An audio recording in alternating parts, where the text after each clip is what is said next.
Assalamu alaikum урматтуу көрөрмандар. Сиздер менен кайрадан Көк Бөрү каналы. Бул чыгарылышта 2024-жылдын жыйынтыгы тууралуу сөз кылабыз. 7-декабрь күнү Көк Бөрү Федерациясы жыл жыйынтыгын чыгарат. Алдыда кайсы номинациялар болот? Кимдерде жеңишке жетүүгө мүмкүнчүлүк бар? Айтып кетели. Эң биринчи номинация жылдын мыкты улакчысы. Менин жеке пикиримде 3 талапкер бар. Алар Кубаныч Султан уулу, Манас Ниязов жана Өмүрбек Эсен уулу.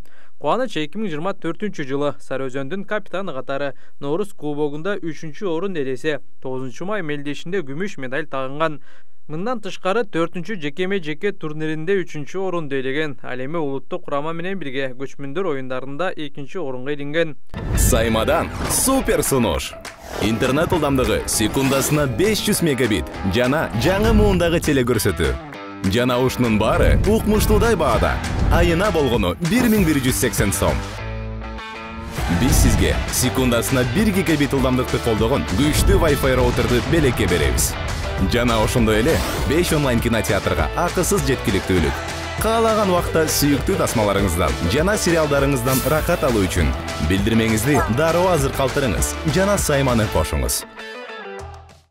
Манас Ниязов быйыл достук менен бирге Норузда 2-орун, Жеңиш кубогунда 3-орунду ээлеген. Ал эми Көкпар курамасы менен көчмөндөр оюндарында вице-чемпион болду. Өмүрбек Эсен уулу ынтымак менен 2 турнирде тең чемпион болду. Астанадагы көчмөндөр оюндарында болсо 2-орунду ээледи. Бул 3 улакчы тең Астанада мыкты болду. Бардыгы салымдарды салып, кыргыз элин кубантты. Кимиси алса дагы татыктуу деп куттуктасак жарашат. А сиздер өз вариантыңыздарды комментарийге жазыңыздар. Мыкты жекеме-жекечи деген сыйлыкка Кубанычтан башка дагы төмөнкү 2 улакчыны талапкер кылсак болот. Биринчиси Эрсултан Айдаркан уулу. Ал ойногон Талас району жыл башында райондор аралык мелдеште чемпион болгон. Ал эми Талас командасы менен 2-лигада вице-чемпион болсо, 9 майда 1-лигада чемпион болду. Мындан тышкары жекеме-жеке турниринде дагы өзү жалгыз 1-орунду ээледи.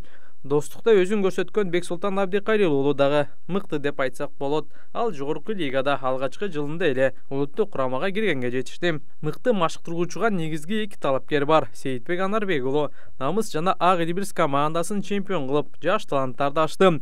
Ал эми Жоке Орозбаев Талас районун Талас командасын, Ынтымак клубун жана Кыргызстан курамасынын жеңиштерине салым кошту. Жылдын мыкты командасына талапкер катары чемпион болгондорду айталы. Ынтымак, Намыс жана Ак Элбирс. Сиздер кимдерге добуш бересиздер?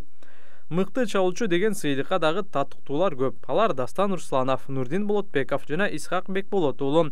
Үчөөсү тең быйыл мыкты болду. Жаш болуп көп турнирлерде командаларын алдыга сүйрөдү. Улуттук курамада дагы ойного жетишти. Үчөөсү тең татыктуу. Дастан менен Исхак ошондой эле мыкты жаш оюнчу намында дагы талапкер кылсак болот.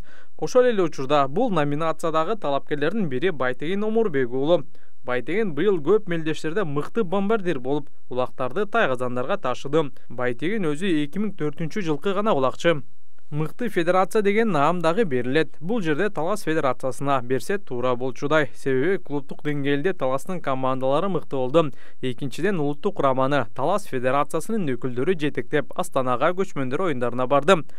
Мыкты жетекчи, мыкты блогер, мыкты саяпкер, мыкты ат, мыкты коргоочу деген дагы номинациялар бар. Сиздер комментарийге өз тандооңуздарды жаза кетиңиздер.